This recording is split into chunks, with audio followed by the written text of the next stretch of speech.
Welcome, everyone, to Mexican Crossing Lines with your hosts, Cindy Gomez-Schempp. And Duke Gomez-Schempp. And you are listening to a Mexican Crossing Lines on 88.1 FM, Fargo, Moorhead, where we're adding local color to your airwaves. You can also follow us many ways on social media and online to catch up with our latest shows. Tonight, I am bringing you an update from Puerto Rico. I have three special guests with me tonight: Anthony Ramos, Elvin Mendez-Rosa, and James Dornacker. They're all here to talk about an issue that is very important and should be known in the mainland. We should care about the statehood of Puerto Rico and what is happening to millions of American citizens on this island that is part of the United States. And in order to help us understand that problem better, and in order for us to participate in supporting them, I have brought these gentlemen on today to help us understand the issues. Welcome, Anthony, Elvin, and James, to the show. Hello, thank you for the opportunity. Anthony, I'm going to start with you tonight because, first of all, you haven't been on the show, and I want to give you an opportunity to introduce yourself to my followers and give them a little bit of background about you, Anthony. Where were you born? What has your life been like in Puerto Rico? And how did you get involved in this movement for statehood? Yes, my name is Henry Anthony Ramos. I am a member of Revolution Statehood movement in Puerto Rico. I born here in San Juan, Puerto Rico. I live here in San Juan, Puerto Rico for the last 36 years. And I have a relationship with this movement since 2 months ago, on September 1st. I joined this movement because we are part of the idea to incorporate Puerto Rico to be uh, to to take the same rights to have a U.S. citizen in the 50 states. And what that means for those people who are joining us and don't understand what the struggle is about, you have a special uh, guest with you, Anthony, right off screen that you have sitting next to you. Um, Yes, I don't know if you want to introduce her right now, but what is sure. this? What is this fight for statehood really about? What can it do for Puerto Rico? Yeah, Welcome, Miss I Torres, to our show. Hi, good evening. Yes, listen, this movement, statehood movement, is very important to the people of Puerto Rico because we really need for everyone to understand that this is not a political movement, it's just a civil rights movement. Here in Puerto Rico, like my son, he has a bachelor degree and he can't get a decent job. He can't get a decent pay. Most of these youngsters have to Uh-oh. to find equal opportunities here in Puerto Rico. So it's very important for us to help these guys and be part of this movement because they really need for this to be resolved. We have to incorporate Puerto Rico. And can you introduce yourselves to everyone so that they know who you are? You're Anthony's mom, first of all, right?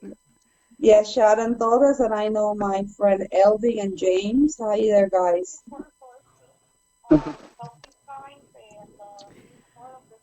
Tell everybody what your name is and why this is so important for you as a mother. Okay, my name is Sharon Torres, and I here live in Puerto Rico. As I told you briefly, my son is one of the graduates. So many of these youngsters that graduate from the university and they cannot find a decent job, paying job, and they have to get on JetBlue and go to the U.S. and find better opportunities.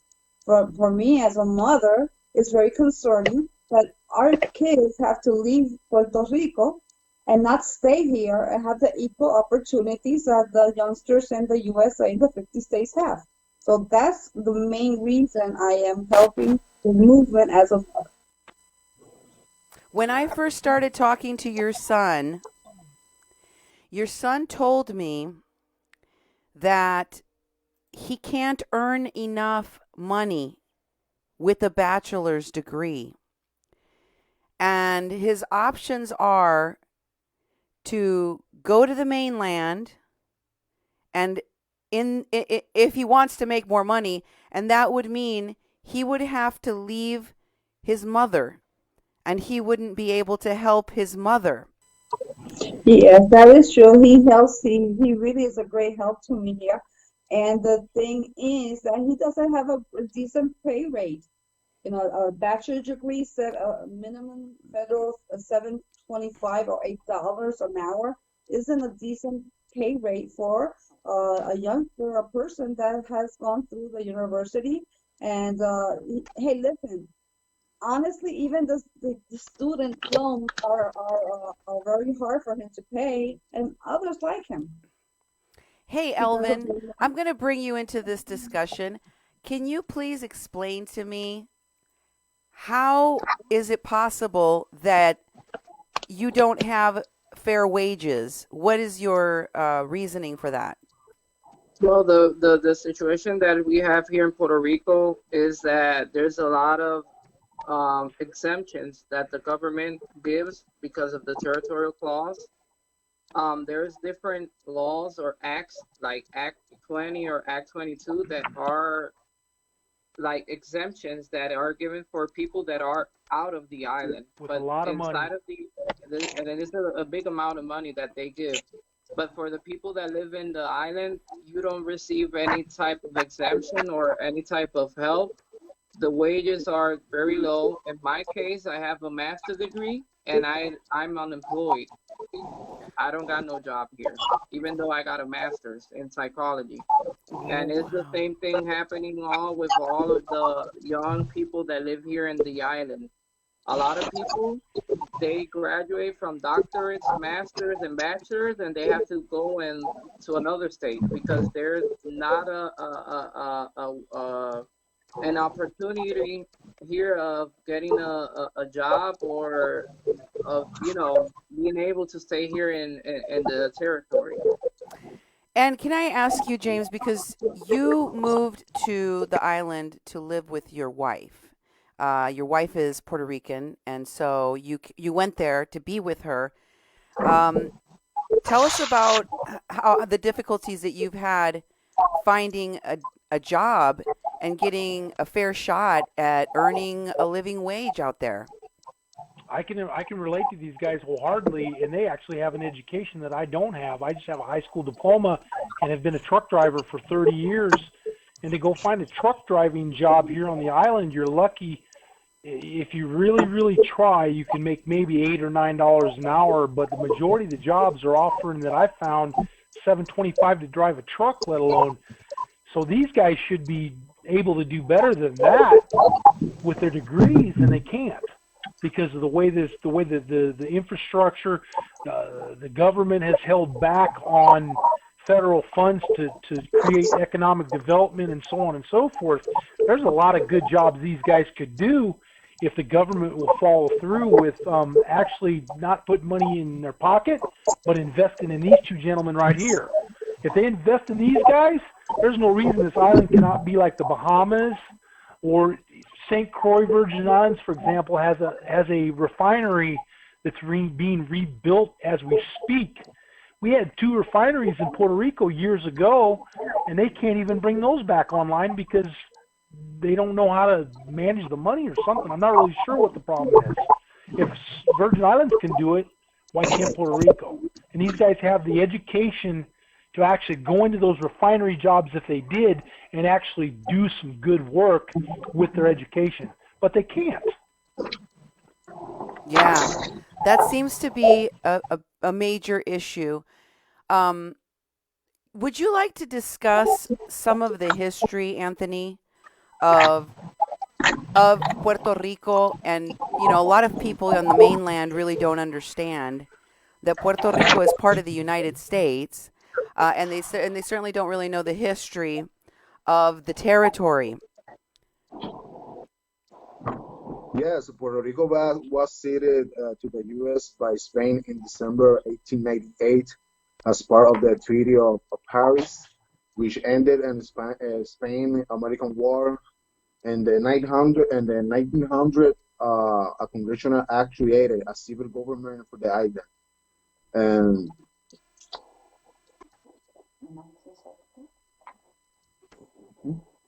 And the more than 3 million plus American citizens are segregated from the rest of the American citizens that live in the mainland. We're the new black America here. All the people here on the island are the new black America that was segregated in the 50s. Puerto Rico essentially is the new segregated voice that is not allowed to vote for president, and not allowed to vote for congressional representation. Absolutely. Mm-hmm. Now, I have a question. I'm kind of curious about why the numbers of the people in this movement for statehood have fluctuated. I have a graphic here that you sent me, Anthony, and it shows that people for estadidad in 2012 was 1,363,854, right? We have about 830,000 people up there that were voting for statehood, and 61% wanted statehood, 33% wanted independence. And then you look at the numbers for 2017, and you've got 500,000 people, basically, of which 97% voted for statehood and only 1.5% voted for independence. First of all, you want to give them the difference between what it is for Puerto Rico to be independent versus to be a state? Yeah. In 2012 and 2017, both plebiscite, the people of Puerto Rico, the U.S. citizens of Puerto Rico, vote for statehood, for incorporate Puerto Rico. Uh, this is basically the civil rights. This is not a political status issue, and and statehood will help the economy of Puerto Rico. So we have clear, Economic development, exactly.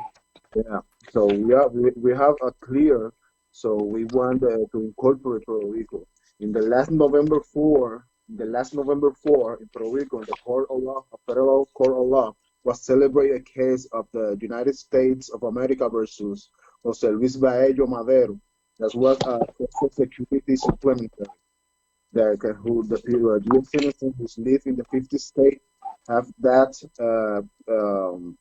a social security supplement. And if you move here in Puerto Rico, you lose it because we are not incorporated. We are just a colony. But wait, I think what you can't get Social Security disability, SSDI, as you're saying, at SSI, all? yeah. You they oh, get a reduced SSI. rate here in Puerto Rico for some reason. Disability, yes. There is what disability, yes. The social security supplementary. Okay, That- SSI. Gotcha. Yes, So SSI. you can't apply for SSI even if You you're can No. apply, but you get a reduced rate. You don't get the same rate as you would if you lived in the United States. No, but the Social Security, the SSI doesn't apply to the territories. Even though Puerto Rico pays the same amount that the states pay for the Social Security, you don't get in the island the SSI. It doesn't apply for the people that live here, the residents, and the Medicare areas that apply in the states don't apply for Puerto Rico, even though that Elvin. Puerto Rico pays the same amount as the state. Elvin, to clarify, if you live in Florida, for example, and you apply for SSI in Florida, then you move to Puerto Rico, then you'll get that amount. But if you're living as a full-time resident in Puerto Rico and you apply for it, they give you a reduced amount. That's the way I understand it, which is not fair. And why is that? Why can they do that?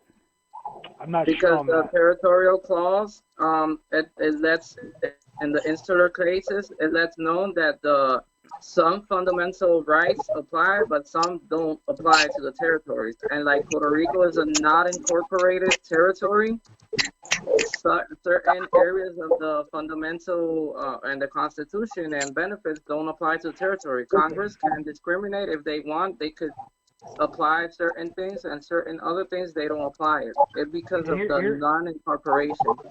Let me expand on that, Cindy. Also, we have in the United States what's called the Davis-Bacon Act.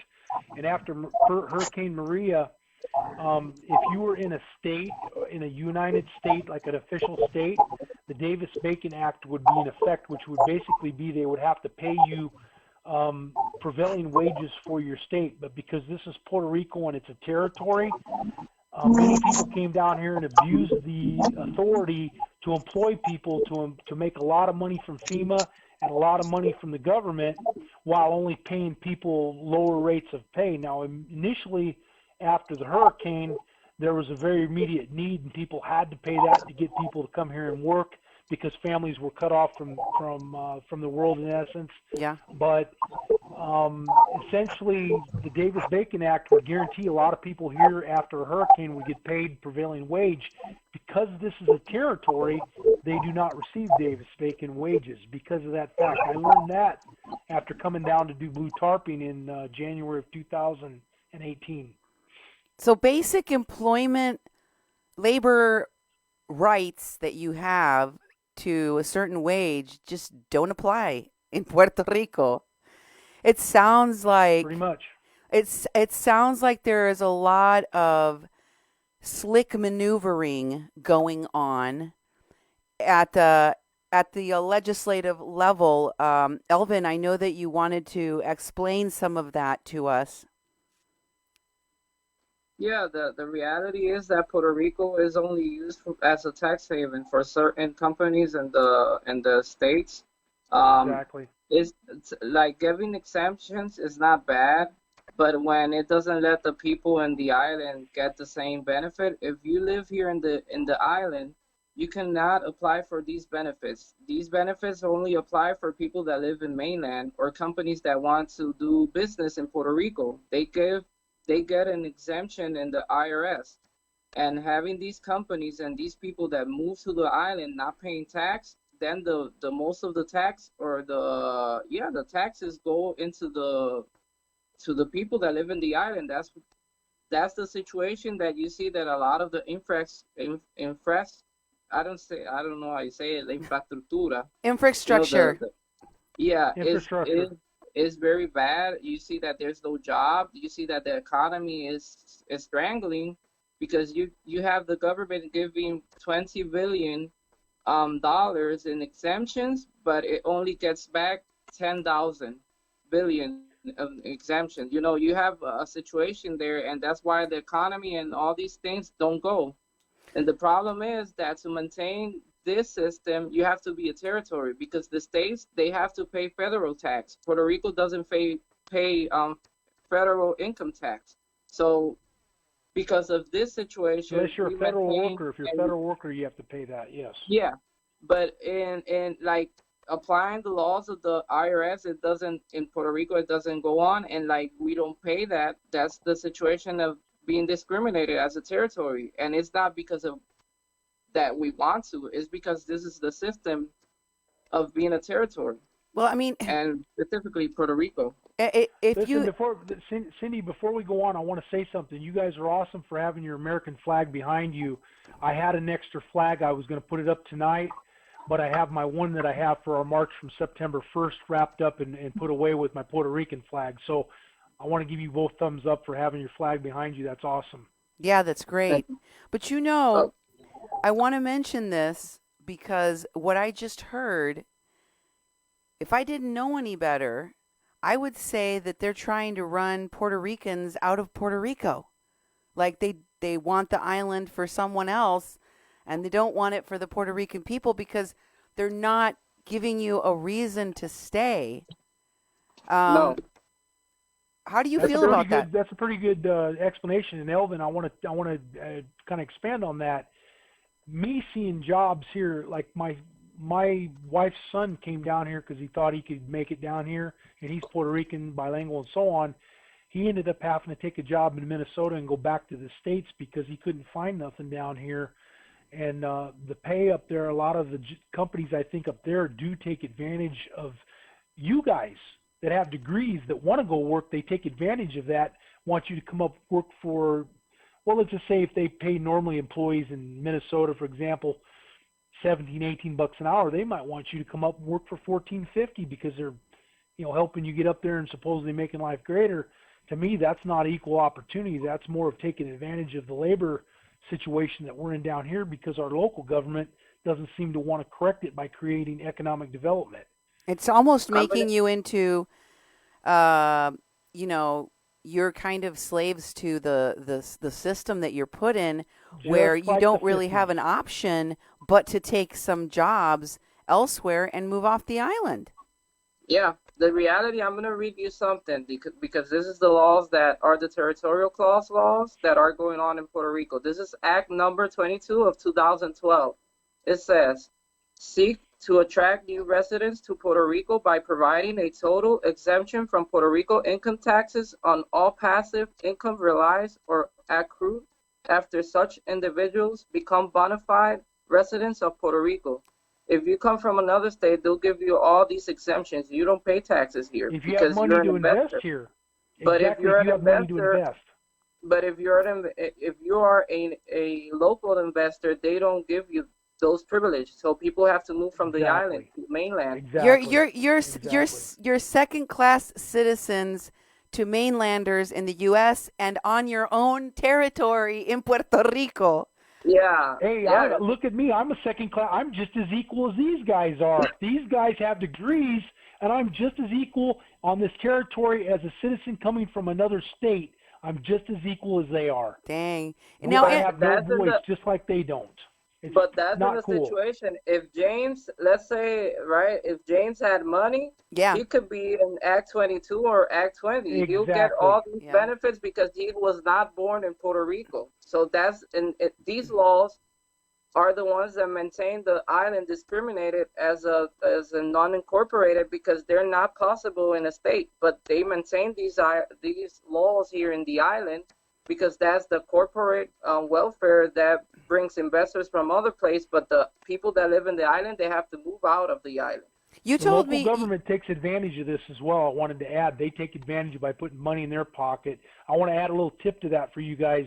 I learned from the Lunas Union here in Puerto Rico here about 2 months ago that not the federal government, but the local government essentially has been sitting on a lot of these funds from the federal government while they say they aren't getting paid. They're actually sitting on the federal funds and not doing anything because they're putting money in their pocket. And unfortunately, that's taking advantage of me, Anthony, and you, Elvin, as well, because they could be creating economic development, and we lost both of them.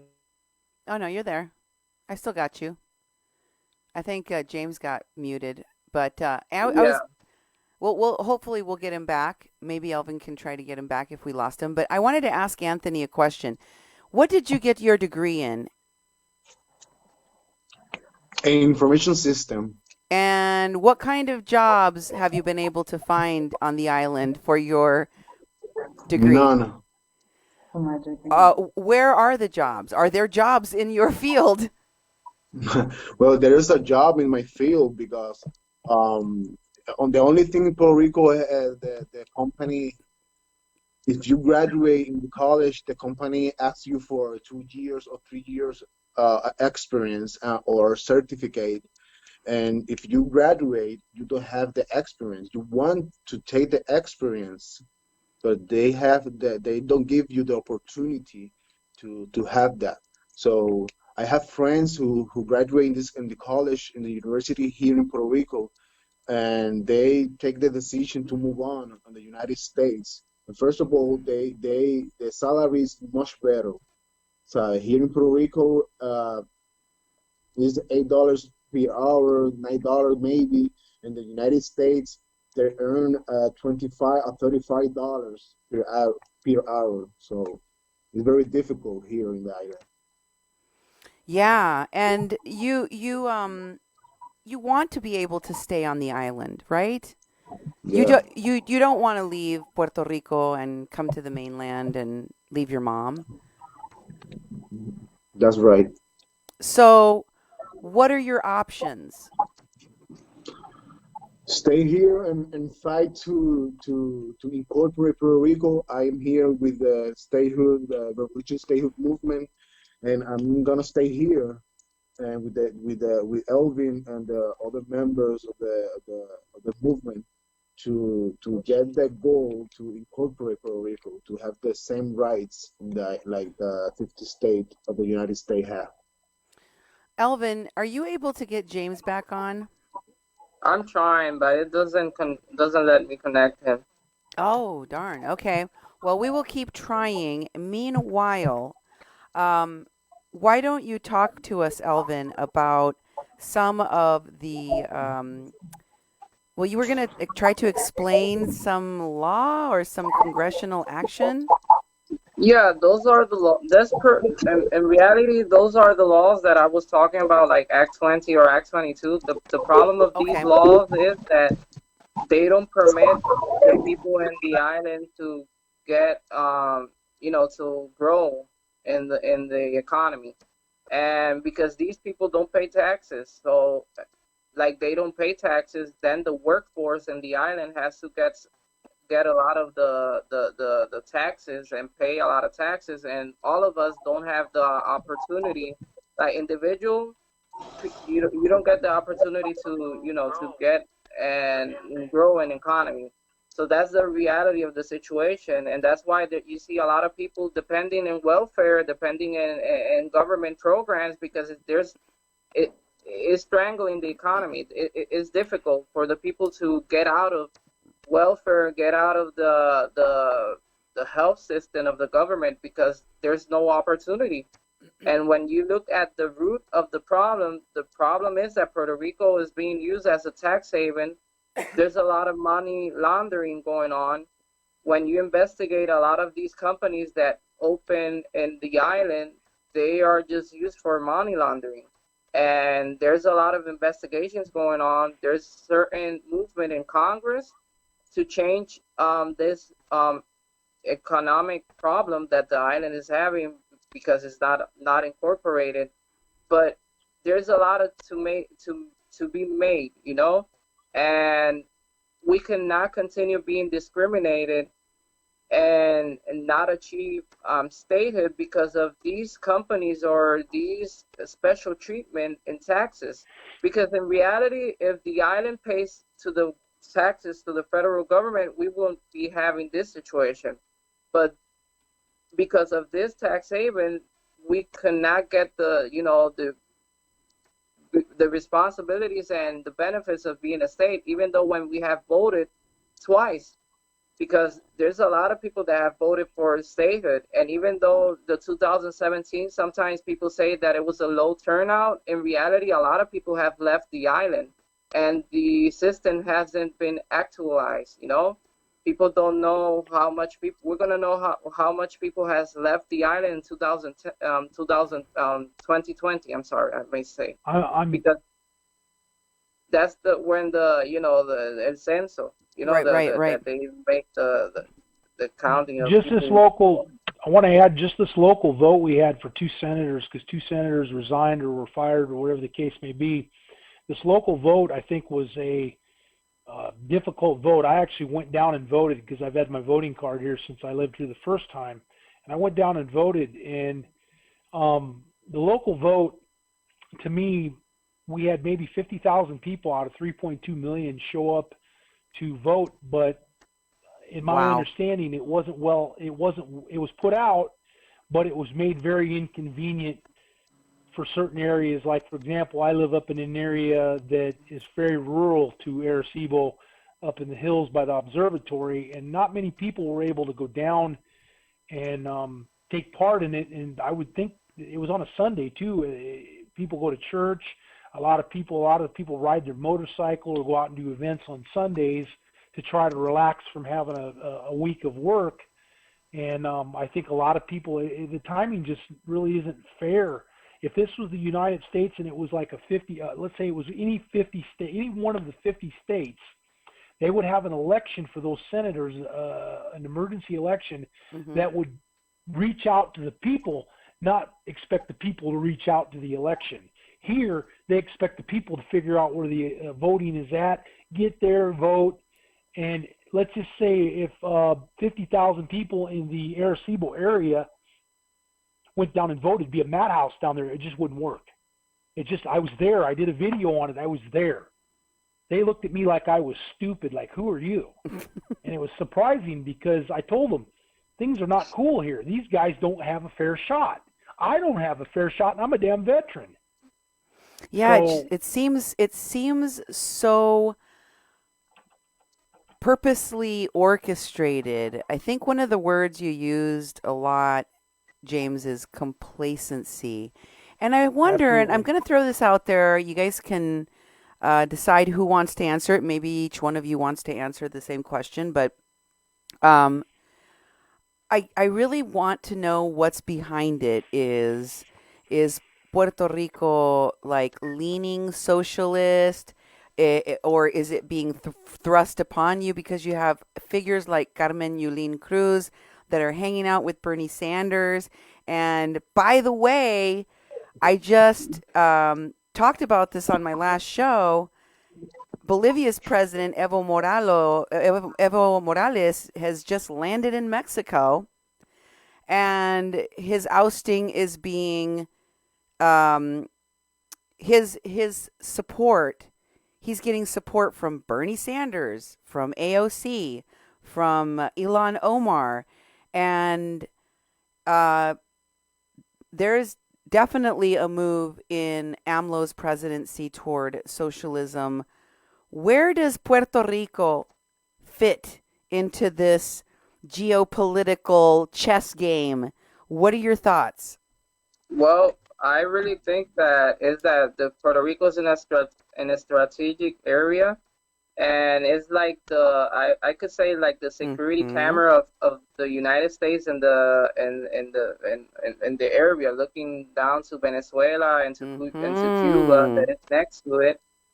I think that's right, my thoughts. I think that in reality they're just trying to harm the United States because Puerto Rico is very strategic where it is, and they are getting a lot of favors with the tax haven because a lot of these companies are, when you look at the root, much of them are from the socialist area. So these socialist groups, I think that they're doing a lot of money laundering through the problem that the island has. So that's why they try to seem that they are in favor for the self-determination and stay here for the island, but in reality they're not, because they're getting a lot of money out of it, and they're trying to use the island to harm the United States because You know, it's a way of getting into the state. You get to Puerto Rico, and then from there you just go into mainland. It's like a connector. It's like Cindy, I wanted to add Oscar Blue Ramirez. We spoke with him here a while back, and I think he'd be a good person to have on the show with these guys too, because he speaks from the Mexican side of Yep. the situation, the globalism that's going on, Mm-hmm. and he made a good point. Puerto Rico is strategically a spot for globalism now because I can't remember his exact words, but I think myself and Elvin or somebody spoke with him here recently, here last few months. Puerto Rico is a target because it's a pathway to the United States. Right. Yeah. And the global community is trying to pin down a way to get in through somebody and actually change the United States. Well, That's kind of the way I understood it. I could be wrong on that, but he explained it very, very well. You remember? Yeah, and in the chain of the islands, you know that the Latin American, right, countries are organized in the CELAC. Puerto Rico is the only territory, the American territory in the area that it cuts with the chain, and the socialists are trying to get in control of all the countries in Latin America and trying to get in control into the U.S. territories also. but you have lost quite a bit of your military there, haven't you? Yes, because Roosevelt Roads, for example. these people started to try to get the army presence out of the Vieques. They did it, but we've been trying to work out to get the presence of the army again in the island, and there's different people, I think almost, and he's been trying to work with that because we do need the presence of the military bases open again. It could be Roosevelt Road or others that they've been trying to open them again. James, we do need the protection here because we're only correct me if I'm wrong, Elvin, but about 45 nautical miles north of Venezuela. Am I correct? Yep. Yeah. James, you want to give us a little bit of history on why they got rid of the military presence and how'd that turn out? The way I understand it, from what I was told, was a certain faction of the folks that want independence for Puerto Rico used protesters and so forth and so on historically to protest and try to force the Navy out of both Vieques and Roosevelt Roads. The Navy was attached to both. I've been to the base a couple of times and seen it, and unfortunately they were successful. The hard part about it is the economy was literally destroyed because that was well over $300 million worth of economy that they took when they forced the Navy out. Had they worked with the Navy and not been so aggressive to, I don't know how to put it. You guys may have a better voice, and even Anthony's mom may be able to speak on this a little better. But I understand as they were trying to use different angles, now Vieques is actually regretting because of they're having a hard time in Vieques now. They're regretting that they did that. I've actually read some stories where they've talked about that. What do They're you say, kind of Anthony? regretting, well, Anthony's mom? Yeah, the thing is that all the situation of Vieques was just a political stunt, and Exactly.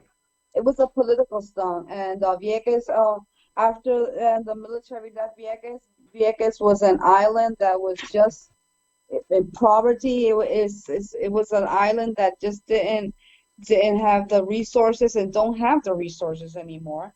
And Vieques is really struggling. And it's all because of Exactly. political stunts. And I want just to say something. If Congress would have wanted to incorporate Puerto Rico, I think they would have tried a little harder. But the thing is that this tax haven is benefiting the politicians in Puerto Rico and also politicians and the corporate lobbyists in the United States. In Congress? Yes, Yeah. all of these people benefit Whoa. from this. Money. It's all about the money, the power. And right now, in some states in the United States, non-citizens, some government, they can vote. They have the right to vote, but not in Puerto Rico. Right, right. The only way people in Puerto Rico can vote is if they keep a dual citizenship, or they say they have a house in Florida, then they're able to pull off a vote in Florida because you have to have an official mailing address to vote. So some of the Puerto Ricans that live in Florida or New York or wherever they do in the United States, they may have a residence there, so they're able to actually put a vote in there. Maybe they vote here, maybe they don't. I really don't know. But I'm a full-time resident. I gave up all my ability to vote there by coming here full-time with my wife. So that's the difference between most people and just residents that move back and forth. I have go ahead. I just want to say something else. Sometimes in Puerto Rico, there are more than 500,000 of statehooders. I think that if we all get together and also the Puerto Ricans that live in the States get together and work on this issue of the statehood for the island, I think we can do a lot. But we have to try to somehow connect with everyone for the same purpose. You cannot be being political. Is this you're a stateholder or you're not? I want to elaborate on what Sharon said. She's exactly right. But it needs to go past Puerto Ricans that are in the States. It needs to go to the citizens of the United States to convince their congressmen in whatever state you're from, Alaska, Hawaii, and the 48 upper contiguous states of the nation. The point is, it doesn't really matter, Cindy, who we vote for, Democrat, Republican, or independent in the United States, which may be a little different than independista here. Right. It doesn't matter who we vote for here. The fact is, we don't have a voice in any stretch of the imagination because we don't have a vote. So nobody. I don't have a vote. Elvin doesn't have a vote. Sharon and Anthony don't have a vote. All we can do is vote in the primary to narrow down the race between Democrats and Republicans, and that's it. We can't vote in general. Okay, now I'm going to share some of the comments of people watching and listening to your interviews and see if you'd like to respond. Felix says, our first governor in Puerto Rico wanted to set Puerto Rico in the center between statehood and independence. The public education system is very independence-oriented, but our currency and passport is United States. I thought I'd never leave the island until I could not have a decent job. As soon as I left the island to the mainland, I improved my conditions dramatically. Your comments? Well, the poverty level here in the island is big. A Puerto Rican being a professional, they just could get $23,000 a year. Wow. Like that's lower than Mississippi. That is the poorest state of mainland, and that's the situation. It's true. If I go to Florida when I visit my mom, that she's living in Philadelphia, Pennsylvania, over there, I could get a job that they look for you. If you got a master, they want you working. And I've had opportunities, but if I come here to the island, I'm unemployed. That's the situation. You don't get the opportunities here. It's very difficult staying in the territory. The living in a territory for the people. If you come here, you understand It's very difficult. Well, one of your fellow Puerto Ricans says, besides the pay in Puerto Rico, the cost of living is dramatically higher. The amount paid on power is ridiculously high compared to any standard. $180 a month, and I have one room with air conditioning at night that my wife is enjoying right now. Repeat that. So I don't think people heard the very beginning. What'd you say?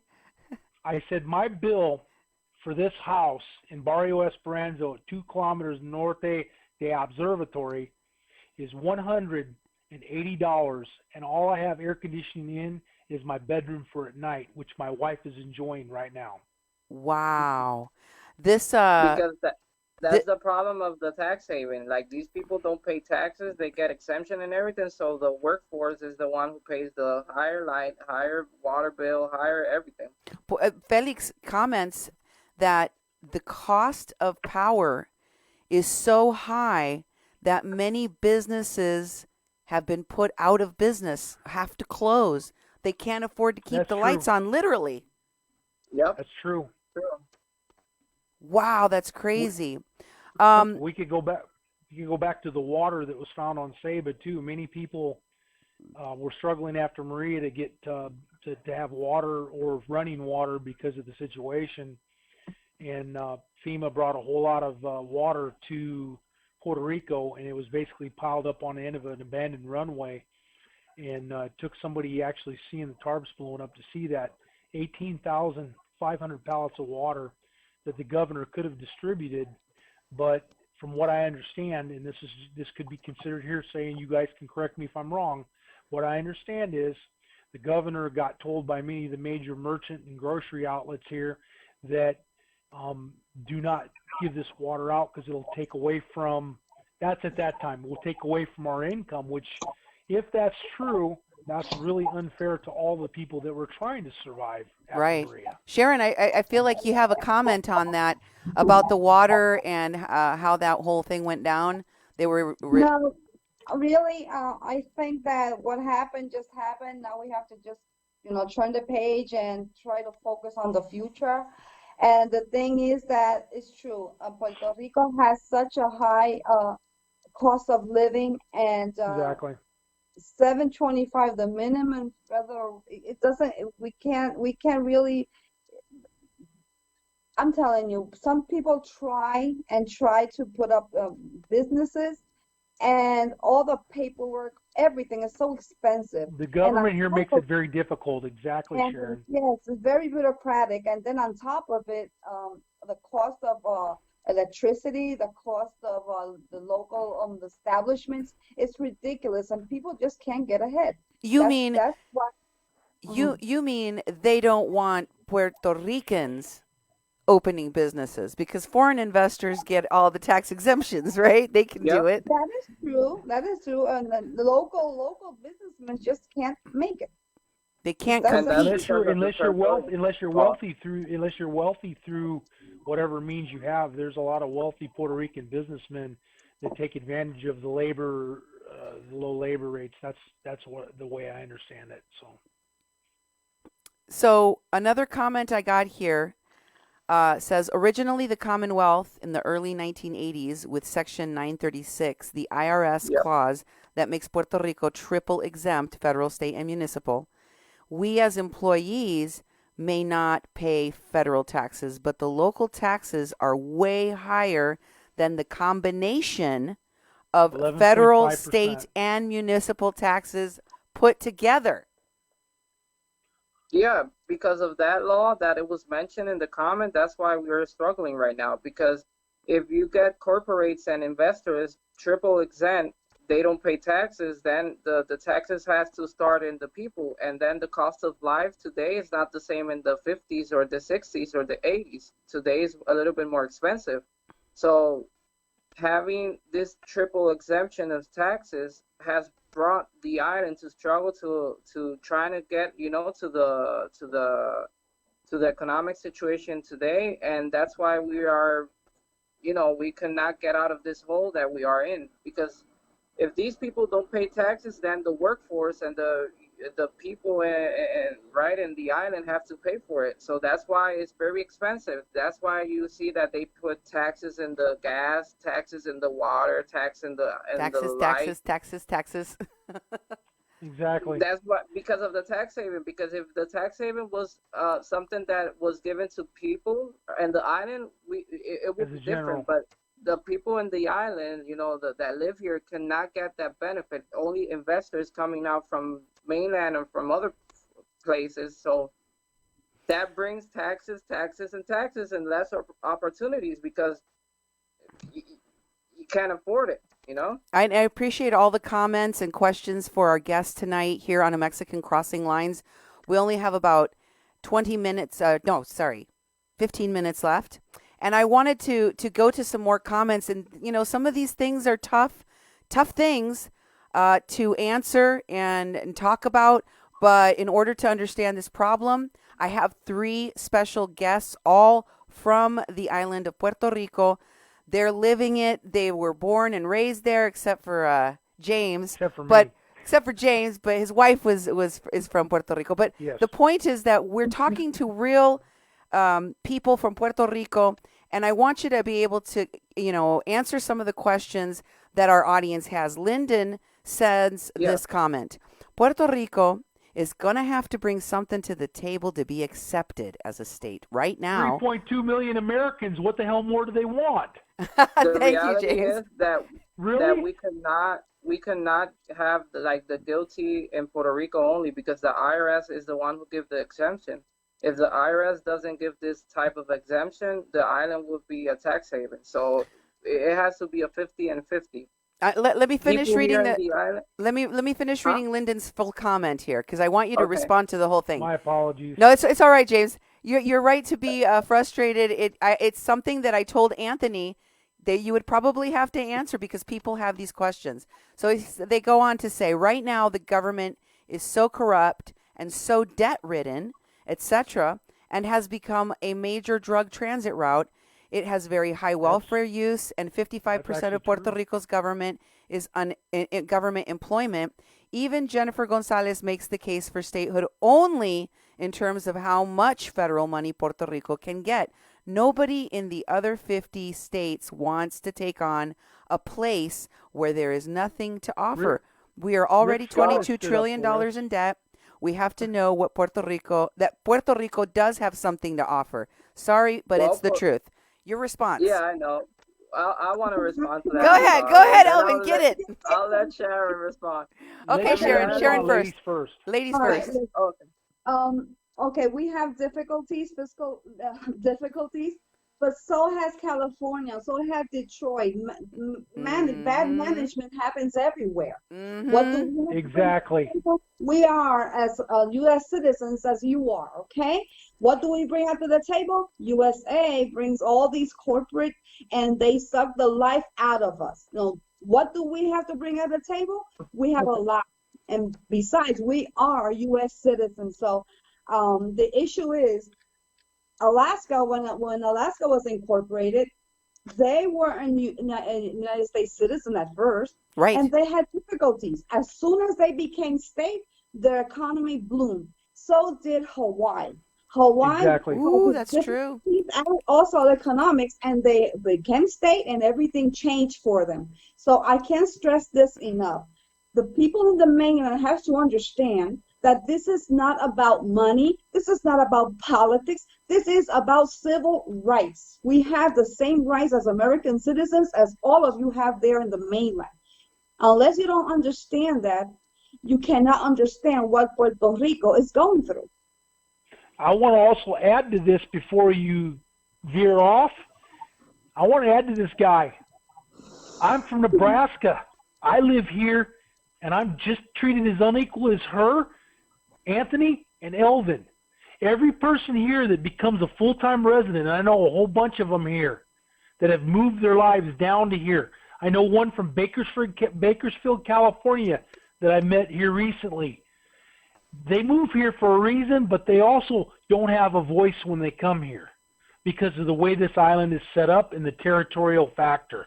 We don't have a voice. I'm a veteran. I may not be really super pushy about 4.5 years of service, but there's a lot of veterans on this island that have served 10, 20, 30 plus. They're here. They don't have a voice. Why? Because the government won't figure things out. And it's everybody in the government. Democrats, Republicans, Independents, the government here in Puerto Rico, they keep hem-hawing around about da-da-da-da-da. See, I thought when our previous governor became governor that this statehood thing was going to advance fairly quickly. Didn't happen. I'm not saying he did anything right or wrong, but here we are, almost 3 years later. Elvin, what do haven't you gone say? Anywhere. I really think that we've been part of the U.S. for 122 years, the half a life of our nation. That's right. And I believe that it's time Exactly. to have justice on this. If people want to know much of it, you could read in the insular cases. You'll see a lot of the ruling going on with the territories. The system has taken Puerto Rico with bad government, because bad government could be in the state of California, Florida, wherever. It already is in the state of happened. California. When with the territorial clause is a combination that is strangle us. So we need to start heading down the area. We need help. Having the island incorporated will bring a lot of control in certain areas that today we don't have, it being a non-incorporated territory. Gentlemen, we Don't forget accountability as well. We'll have more accountability as a state than we will as a territory under the current territorial clause. There will be a little bit more accountability in my humble that's a great opinion. point, James. What were you going to say, Sharon? I was just going to say, to all the people that are hearing us, we in Puerto Rico are not looking, we're stateholders, we're not looking for hands out. We're looking Exactly. for equal opportunities. That's We're right. not looking for the United States to carry us no, we're looking for equal opportunities so we can do the same, same as Like Hawaii. other Americans are doing. So Like that's Hawaii. what we really want. Yeah, you just need a fair playing field to start from. And one Yep. final comment, and I'll let you guys close out. We got 5 minutes left. This comment coming from Mr. Cardona, the real problem, he says, is the double standard and double message. Politicians talk in favor of USA interests when they're in the USA mainland, and as soon as they're in Puerto Rico, they are very nationalist in favor of a free Puerto Rico. There's a lot of yes. that wishy-washiness. Your comments on that? That goes both ways because Ben Carson, Reagan, every president that's been in they talk about Puerto Rico statehood. They all talk about that, but then they forget. It's the same thing with politics here. Mm-hmm. That's what I'm saying. This is not about politics. This is not about politicians. This isn't about money. This is about the same civil rights. We cannot leave this in the politicians' hands only. We as citizens have to group, we have to unite, and we have to fight for this because they're not going to do it. We have to do it. We can't leave our fellow Americans behind. We can't forget that there's 3-point-something million Americans that are not being represented, whose futures and families and businesses and careers are being stifled and strangled because they don't have a level playing field, because they don't get the same opportunities that we do on the mainland. So we need to care about the statehood of Puerto Rico and fight for the Americans in Puerto Rico that are looking for statehood. We have a few more minutes. I wanted to thank you, my guests tonight, Anthony, Sharon, Elvin, James. Thank you all for coming and representing and speaking out. Is there a last word? I'll give it to Elvin. What can folks I think do we should on the give it to mainland to Anthony, 'cause support you? I think Anthony needs to get the last word on this because he's done an Yeah. awesome That's job. true. Go ahead, And he Anthony. came across very, Anthony, very come well, on. and then Elvin can step in, and I'll just stand back and say bravo. Okay. But the only, In Spanish, Anthony, in Spanish and Spanish. English, please. Please. Spanish. But Please. the only thing I can say is el movimiento Revolución Estadista estará aquí, ha comenzado y vamos a lograr la incorporación para Puerto Rico y necesitamos la ayuda de todos los 5 millones de puertorriqueños que viven alrededor de los 50 estados, que nos apoyen, Eso. que pronto, Muy bien, muy bien. pronto iremos a Miami para promover lo que es la incorporación para Puerto Rico y realmente nos pueden comunicar al 787-469-8039. Una vez más el número. 787-469-8039 o nos puede seguir en las redes sociales Movimiento Revolución Estadista. All right, Elvin, close it out. Well, I want to give thanks to all of you guys. Thanks for the questions and your concerns. And we'll be soon, right, flying over the States. We're going to start doing the movement that we have to do. And we need your help. We cannot do this by ourselves. We cannot wait because of our politician. We need your help on this. And I think it's the right thing to do. Having a territories and 122 years after is not a good thing. And it's time to bring democracy here in the island. We have voted twice for statehood, and we need your help. All of you that are our brothers and sisters, citizens in mainland. Thank you for your hard work on this important issue, all of you, and you're welcome on Mexican Crossing Lines anytime. And thanks to all of my listeners and followers for getting involved. Pick up those phones, call your members of Congress, do what you can to support your fellow Americans on the island of Puerto Rico to support statehood, finally representation. These guys are worth it. These guys and their families are absolutely worth it here. Absolutely. Thank you so much, guys, and thanks to all of you for being here with us on 88.1 FM, KPPPLP, Fargo Muy bien, Moorhead. gracias. Mil gracias and buenas noches.